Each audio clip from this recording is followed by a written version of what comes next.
It is. I hope it is because the central government is certainly taking cognizance of that, and they're bringing in certain strict laws to enforce that. I mean, we can only uh, put certain measures and make it life difficult for people to actually get involved in match fixing.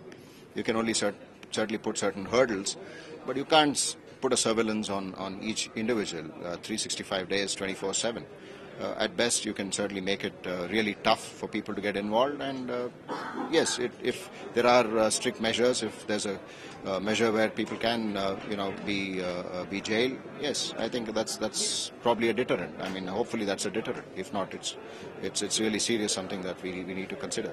Is enough debate that is happening of Mr. Srinivasan coming back at this point of time? So No, I don't like to really say much on that. I think the debate is not about one person. I mean, the debate should be on how we can, get cricket back on track in terms of the way we can put together to not just as an administrative group, but also, this.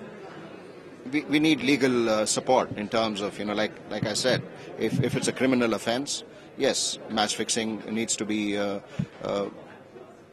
treated that way, and that's the only way that I think we can put a deterrent. I mean, it's a true reflection of our society. I mean, it's not just cricket alone. We look at all across, the society that we live in. I mean, there is corruption everywhere. So you need strict laws. You need strict, measures to ensure that people are scared to get involved. But in spite of that, if people do, then they need to be punished. So it's not just about, I think the whole.